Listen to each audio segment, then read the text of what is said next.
Welcome to another Warcraft 3 audio commentary. Today, guys, we're going to watch game number 2 from the HFAS All-Star Cups. What? All-Star, Have Fun All-Stars Cup? Yes, it is. Something in that jumbled mess of words. That's the title of the name that we're going to be playing, or watching, and commentating on. Sure. Very creepy Dave, also still gone, still missing in action. Still don't know where he is, but I'm sure he'll be back before long, because it is October. And he visits just intermittently throughout October. He's kind of creepy, so I don't tell him no. I let him do whatever he wants, you know, because I don't want to scare the guy. I don't want to creep him. I don't want to bother him, rather. Not scare him. I don't want to piss him off because he scares me. That's what it is. Anyway, so this map is Last Refuge. It's gonna be 1.3. It's been 1.3 for a long time. I don't know that the map needs an update, but maybe it could use one. Let's introduce our players. In the upper right part of the map, we happen to have the Blue Night Elf, Xixi. He is going to be going for another Ancient of War creep, and also notice no altar, so he's going for a Tavern Hero. Down in the lower left, we have the red human. It is Yumiko. Oh. That's my echo. Yeah, I have an echo when I talk sometimes. He's going for Archmage first this time, a little bit more traditional than we saw last game. The Mountain King was, it's interesting, it's fun, it's great, but he's afraid. Well, I don't know if he's probably not, I don't know if he's afraid. I would be afraid if I was in his position. I would be afraid. I would be very afraid. But we're definitely not going to be seeing the same kind of thing that we saw last game, no matter what we say, because we know it's a warden, not a warden, not a warden. It's a Tavern Hero, which we'll find out here momentarily what it is. I would assume on this map that it's Beastmaster. I would assume, but I don't know. Beastmaster's not a bad choice against human players because it gives you kind of a strong mid game, which is something that the elf player tends to lack, I think, against human players. Because once they start getting those casters out and they have kind of a pretty strong mid game army with the however they want to go, they can go spellbreakers, they can go sorceresses, priests, whatever they want. And also they have mercenaries. This is also a mercenary map, and in fact it will be the Beastmaster. But the Beastmaster is good against all of that because, again, it gives you the mid-game power that you want, and it gives you summons that you can just kind of use to go around towers into the back, go for mortar teams, go for casters, etc. So these are all things you can do, and yeah. Anyway, so we have the Ancient of War. He is going for some more creeping. More Ancient of War creeping, always fun. Sometimes you'll see on certain maps that elf players won't Ancient of War creep with their Beastmaster. Instead, they'll kind of have their Ancient of War just pump out lots of archers. I don't think that would be really a good thing to be doing against a human player because you don't probably want a ton of archers against footmen and water elementals. It's just an idea. I mean, I'm not gonna say it couldn't work because it definitely could work, but you know, it's not something that I would recommend, right? Unless you're going into like a dot play, which again, I don't know how much we're gonna see of that. But anyway, so Yumiko's going for his expansion right now. He's going for a very fast expansion. And yeah, we're gonna go ahead and see that this is just Yumiko's not really gonna have to worry about any kind of harass for a little bit at least, because he's creeping. Did pick up a Sobi Mask, which is a fantastic item to get on the Beastmaster right off the start of the game. Gonna have a shop going down. It's gonna be placed wonderfully to kill that farm. Whenever you can place a... That's one of the things that you should always do if you can. Whenever you're placing down a building that can attack as the elf player, you know there's a farm in your base. Unless the farm's in a really odd spot, a lot of the time you can put something down, and it's usually the shop because the shop is like the least important position for the most part, as long as you're not putting the shop like super aggressively. But really, what is super aggressive when this is where your Altar of Elders is, and you have Moonwells over here? This is just a weird base by the elf player. But here comes a bit of harass from Yumiko. He's going to say, okay, well, the elf player is going for an expansion. Also, this creep here is going to go straight for that Tree of Life, because that's just kind of how it was. And now it's actually switching over to this footman. I don't even know how he did that with that AI. But there you go. Here we can see Archmage going for this Forest Troll Shadow Priest, trying to kill it, because it probably dispelled a water elemental, and he's probably not happy with it. But also, it's easy to kill, and it's going to give him closer to level 3. Not quite level 3, but closer to level 3. Level 3 has been picked up, however, on the Beastmaster, and that's kind of one of the things that happens when you go for 2 orange creeps in a row. And the second one was not crept out with an Ancient War or anything, so, you know. But because he has the summons, he can tank, and he can kind of deal with that. Kind of like how the Archmage crept out this without any Ancient War, just using summons to tank. This Town Hall is going down. It's going to go down, it looks a little bit after the elf player's expansion went down, despite the fact that this was crept out so fast. So Yumiko, right off the bat, kind of on a bad foot, I would say. And this Quilby is going to come in here. He's not trying to kill anything. I mean, if he can, that'd be great. But really, he's just trying to stop that scroll of regeneration from happening, which is his entire goal, and it was completely able to delay that, which not only does that delay the healing up, it delays any future actions that Yumiko wants to take. If Yumiko decides I want to go harass again, he can't really do that because now everything is going to be lower for a little while. Well, I mean, he could do that, but it's going to hit much later than it would have otherwise. So that one little unassuming Quill Beast actually had a massive impact in the game, potentially, because who knows what Yumiko was planning to do. He might have just been planning to sit around. Like, maybe he was.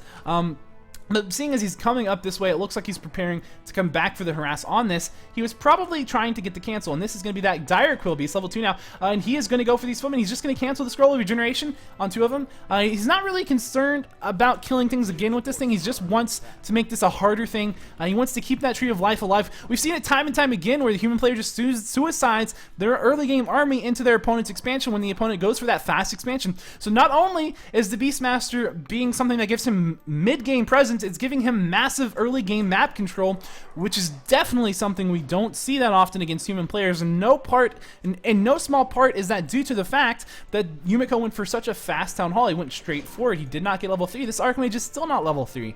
And I'm not going to say that Yumiko made the wrong choice there, because I don't know how often we see Beastmaster. I've been told before that Beastmaster is becoming a fairly common thing for elf players to get against human, and I can definitely see why. This is the first time that I've seen it since I started casting the game, but I can absolutely see why. It gives you a ridiculous amount of early game map presence, which is, again, something that elves usually don't have against human players. And again, we're going to see, at this point, Yumiko just says, well, you know, I can't really stop the expansion, so I'll just come into your main base and try to do some harass, because I do have defend, and that really counters all of your damage early on. So even if you do get a killer here on 1 or 2 of those footmen, it's not going to be that big of a deal. I won't lose too much, and in fact, I think he's only going to lose 1 footman from that, because the rest of this stuff really has no way to kill that stuff. And he just goes into defend, walks out. Beautiful play. Water Elemental over here. He's going to go to this mercenary camp. Could potentially go for that Wisp as well. Picks up the Forest Troll Shadow Priest. Actually, the Wisp, that was picked up by xixi. And that went ahead and dispelled that the Water Elemental. And xixi going to pick up a Forest Troll Berserker as well. Start doing some pretty big damage. So again, this is kind of a reversal of roles. Normally we see the human player going for all the mercenaries early on, and the elf player kind of like, oh, I wanted those, but it doesn't really have the ability to go pick them up first. We're going to see the footman. I don't know if that's a suicide, but one does suicide. That is a shame. It's a sad day. Anyway, so Yumiko's over here with the Water Elemental out, as well as 1 footman trying to cancel this Ancient Allure. Is this the only one that's being built right now? It's potentially the only one that's being built. It's the only one I can see. Which xixi does not have a lot of wood right now, because he has invested pretty heavily in those mercenaries, as well as having a lot of Wisp harass go off. Level 3 is on the Archmage right now, but we're going to see that footman going to kind of run away. The Water Elemental is probably going to die here. He's just going to try to make this as annoying as possible to kill and keep this army rooted in this position as long as possible. And that's kind of what you do when you run away, because you have to kill it, otherwise it'll kill your Wisps. And you want to kill it because it's resources. Also, you kept it near the Tree of Life just in case the Tree of Life quit making Wisp and last hit the thing and denied the XP from the Beastmaster. It's something you should do. This creep right here just went ahead and cast a spell on that dire Quill Beast. I don't know why. I don't know why that just happened, but fair enough. Panda being picked up as the 2nd hero for the Beastmaster. Level 2 on the Thunderhawk, because that's a level 4 Beastmaster level. The Thunderhawk is probably my favorite reason to go Beastmaster against the human players going casters, because this thing does AoE magic damage. It's kind of like a mini Chimera. 21 to 25 damage is nothing to laugh at. It is easy to kill with 450 life and 3 light armor, which means it takes extra damage from piercing a magic attack, which means all those casters and water elementals do a lot of damage to it. But if you kind of do the Blitzkrieg approach to the fight, where you say, I'm just going to make you run away, which we always see that's what it is. The elf player just runs in with everything, and the human player is forced to run away. If that's going on whilst you're taking a lot of damage from some kind of flying beast that's just destroying your casters and your mortar teams, that is still pretty good, because you can't just turn around and kill it very easily. And if you do turn around and kill it, maybe you have a wall of bears beating down on you.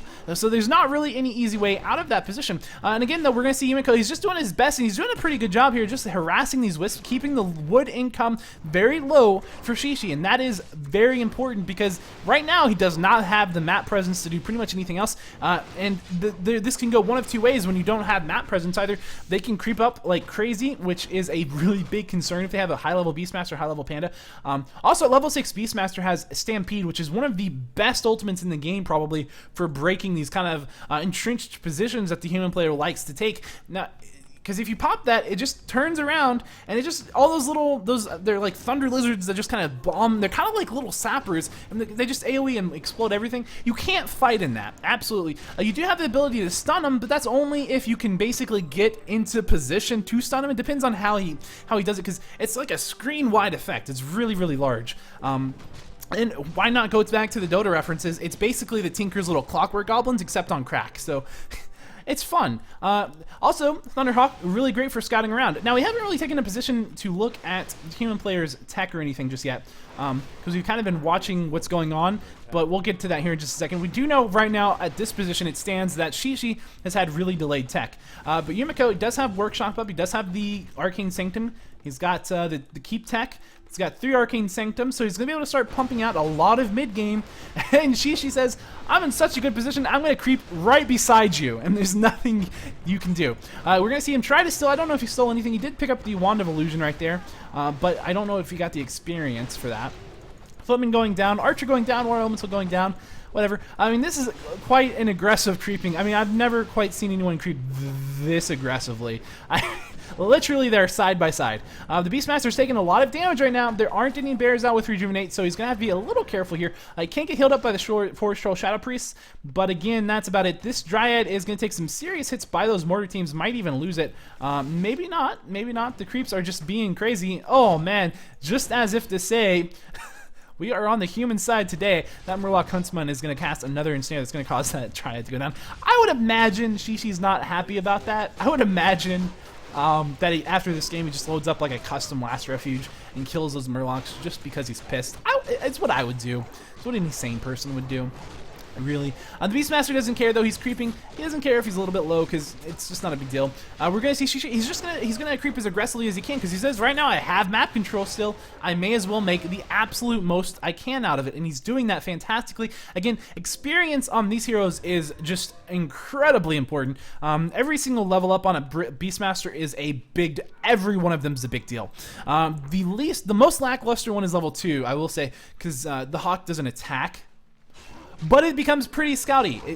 It can tell you a lot of good information. So it's still, I would still say it's a big deal. Down here, I mean, we can see this one's not. He can attack, but he's still just being used just to scout. And if we look at his position with the Fog of War on, we can see he now knows that this laboratory is being crept out. It's giving him a lot of intel. He knows this is being crept, which he kind of watched get creeped out as he left. But now he knows this laboratory is being crept, which means the human player is right here, which means the human player is not going over this way. He's not going over this way.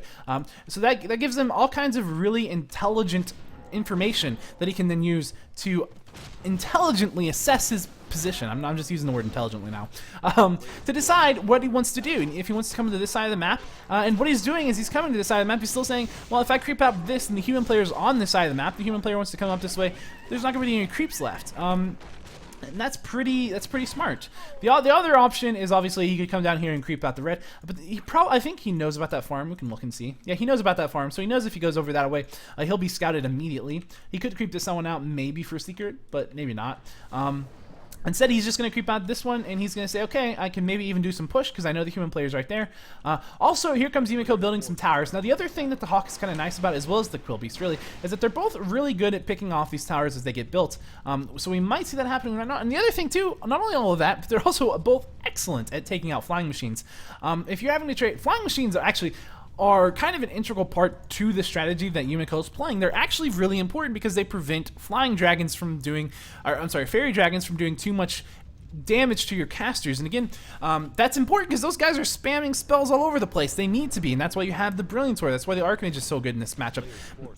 One of the reasons why the Archmage is so good in this matchup, because those guys have to spam spells. They have to spam heal non-stop. That's their sustain. And if they're taking mass amounts of damage as they heal, then their sustain is significantly reduced. That's why the flying machines are important.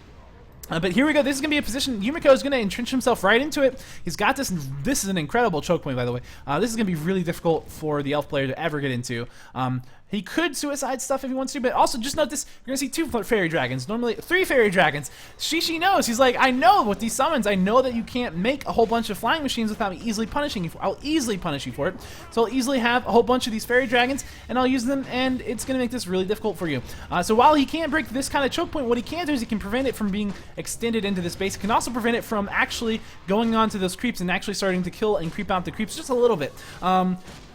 I'm not sure that really went too well for him, so he's not really going to be able to do that at all. But it could have went better for him. I think he might have just gotten too aggressive and gone into those guard tower ranges. But nonetheless, he should be able to prevent this from going up at least, I would imagine. I don't know. Maybe not. Maybe not. He's kind of backed off. I don't even know where he's going. Saving that fairy dragon, and then he's sending it right back in.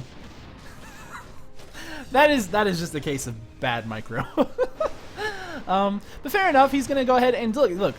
It's not the Thunderhawk. It's those quill beasts in the back just doing work to those guard towers as they're being built. It's piercing damage. Piercing damage just wrecks anything that's being built as far as structures go. Yumiko having to kind of stay right here as he wants to reinforce this position. You're going to see xixi trying to bring in the bears from the top to kind of get a concave with his army around Yumiko's army here. And that's what you want with the bears, because obviously you want to be efficient with attacking them. But Yumiko's putting up a good fight. However, this is where it's starting to go bad maybe. Well, that was a good thunderclap, but once that thunderclap wears off, definitely going to have to see Yumiko basically retreating right here in this position. The fairy dragon once again going to kind of die immediately because it's in the range of a guard tower, which is a little bit crazy. Because he could have put it over here. I'm just saying. But again, yeah, Yumiko or xixi just pushing right into this. He says, I mean, this is actually a choke point that you would never expect to see an elf player go into, but I guess he just doesn't. He really does not want Yumiko taking a hold of this gold mine up here, because if he does, there's really no way that he's going to break it if a bunch of towers go up on top of that ramp. Maybe without a stampede. With a stampede, he might be able to. But level 5 has been picked up by the Beastmaster Panda, staffing back in at level 3. He's been fully healed, so you can start getting some more Breath of Fires off. We're going to see. Did that bear just revive? I don't even know. I don't know what I just saw. Actually, I have no idea what I just witnessed. But the bear. I'm speechless. I don't know if anyone saw that. I don't know what that was. But Yumiko, I'm assuming he is also equally caught off guard. Probably not. I don't know what that was. But anyway, it's fine. So Yumiko, that was a fight. Let's look at the supplies and see what that says. Okay, by the way, Castle Tech on the way. 79 out of 84, so probably pretty good fight for Yumiko, and 62 out of 80. Not really. xixi did not win that fight. I would definitely say he didn't win the fight, but I will say that he got some good amount of XP. So I guess that's good. Getting XP is good, but when you lose a fight, it's iffy.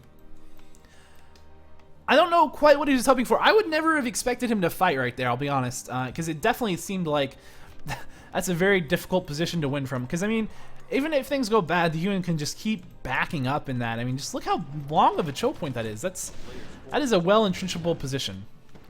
So that is also an issue when you have summons like this. If you can't suicide them, if you start suiciding them, what ends up happening is you just feed a lot of XP to the opponent. So suiciding, maybe not the best call. You don't see human players suiciding their water elementals for the most part. They can occasionally. So you can occasionally you can suicide units, but for the most part, not into their entire army though. You never see that. That would be insane. Not unless it was trying to do something really, really impressive. And I think we just saw a Wand of Illusion. Oh, there it is. I was like, where did it go? It's right there. Bunch of units around, so we kind of jumped down. This is a perfect time to take some water in my mouth. Water in the mouth is as they say, delicious. Yeah, Yumiko at level 5 on the Archmage, and item-wise, he's got a Scroll of Healing. Mountain King also has a Scroll of Healing, as well as a Potion of Lesser Invulnerability and a Boots of Speed, Circle of Nobility. He's ready to get right in there, cast a big Thunderclap, just slow things down, beat the crap out of things. He's happy with it. He's reinforcing this position. He's getting up another Town Hall right here. And the big question is going to be, how does xixi respond to this? Because he's not really, I don't know, he's going to have a hard time here. I do like, see, so here's the thing. So he's run out of his mid-game map control. This is no longer a position where he has map control. I still think he can take a fight in the open. I don't think he'd be bad in that position. But again, if this is the open that you take it in, the human player can just retreat back into these towers, back up in this ramp, back down this way. He's got a lot of choices. Also, he's bringing in another Zeppelin. Zeppelin obviously is just fantastic when it's microed well. I think it's something we're starting to see a lot more of as well. 4 inner-fired mortar teams. Well, one of them is not, but you know, going to be doing a good amount of wreckage up there. Going to see him trying to kill the Zeppelin with those hippogriffs. He might be able to do it. Nope, it's going to get bolted and turned into poultrized right before he can take the final blow. Yumiko pushing out. He's looking pretty strong right now. He's looking really, really strong. I'm going to say he would have to mess up pretty bad, I think, in order to lose this at this point. But you never know. Panda's taking some serious damage. He, however, has some pretty tanky items. He can pop a Potion of Greater Healing as well as Potion of Lesser Invulnerability or TP.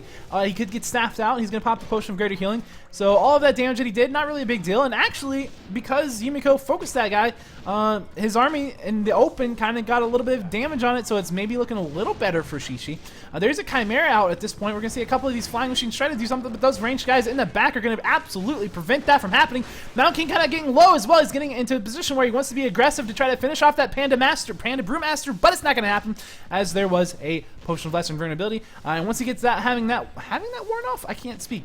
He's going to go ahead and pop the TP, pops the TP, gets into the back, gets those healing wells, pops those guys up. He's healed up again. He's starting to force back out. Now the mortar teams have been nice and all, but because all of the units that the mortar team really wants to be focusing on are in the back, they're not really in the fight. Those mortar teams aren't actually doing their primal efficiency target, if that makes. What am I saying? I don't even know. But this is a Chimera. It's got 3 attack upgrade. It has the siege mode. It can start sieging these guard towers if it wants to. It's actually a little unfortunate for the Chimeras in this matchup that they do siege damage with their long-range attack against buildings, because those towers actually take less damage against the siege. They would take a whole lot more damage if they were doing their magic attack. I mean, a whole lot more. So I don't know. It's a questionable thing, but it's actually really good against the town halls, which is probably why he actually has it, because those towers for the most part aren't things that he cares too much about. He did staff that other guy out at like 48 HP. Also, he's got double Chimera Roost, so I guess he's wanting to mass Chimeras. Interesting. That's an interesting switch. We always see the elf player try to get to Chimeras. We always see that.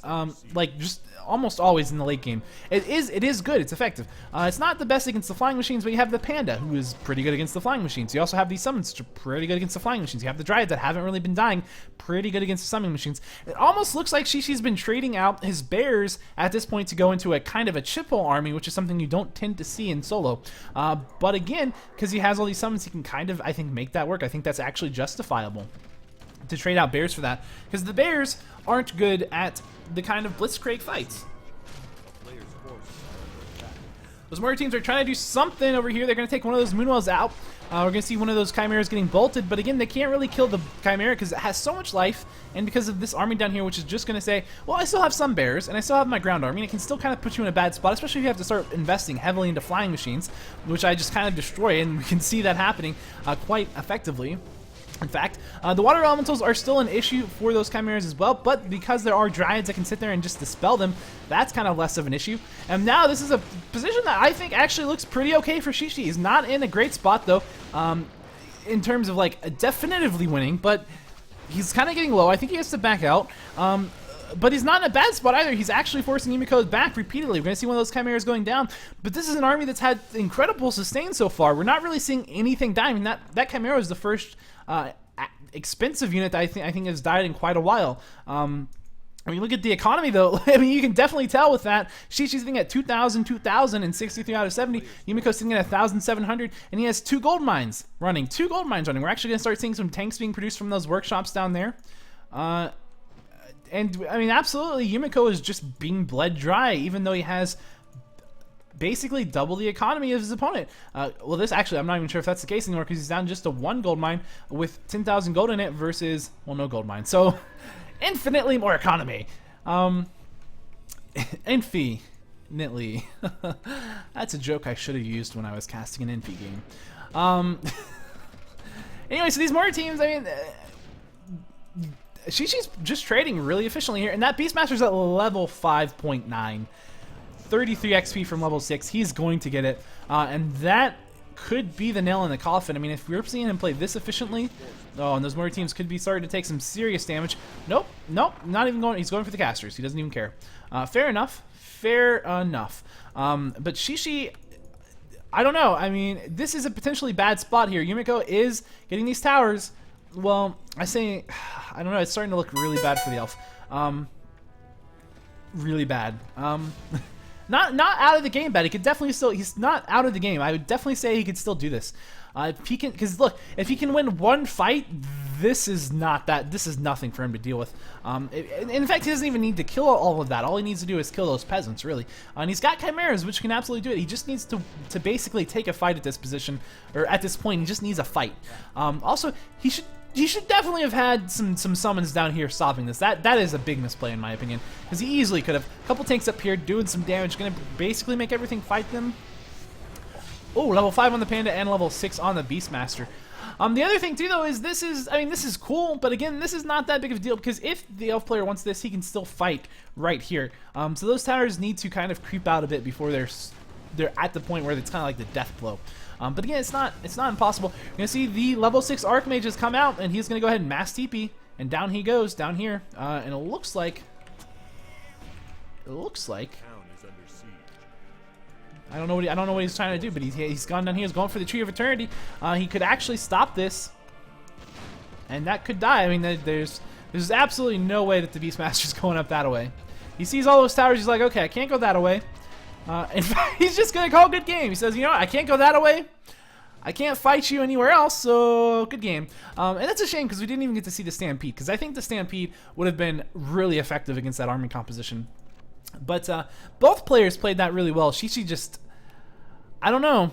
I think I think it's his fault. I really think it's his fault because he could have easily had some summons down there, and those towers never would have went up.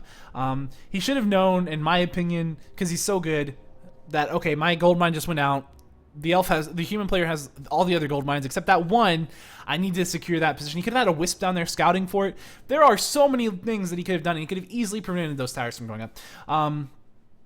So I would say that is just a catastrophic mistake. And otherwise, in a game that otherwise, even though I think Xixi was behind, Yumiko had mined out 2 gold mines. He still didn't have, a death blow army. He still wasn't in that position where he was absolutely commanding lead, where he was absolutely going to win. But that was game number 2. So that means this game series is tied at 1-1. I'm going to do my best to find the third replay because it's not. I haven't found it yet. And for today, we are actually out of time, so I'm going to do my best to find that replay for tomorrow, so hopefully we'll be able to cast the third game tomorrow. If I can't find it, then we'll just never know what happened. But either way, I still won't feel like this was a wasted 2 games, because these 2 games were excellent. I mean, the first game was fantastic. I highly recommend you watch it if you didn't see it. But that was game number 2, and that was the series for the night, guys, so we will hopefully resume this tomorrow. And with that said, thanks for watching. I'll see you next time. As always, goodbye.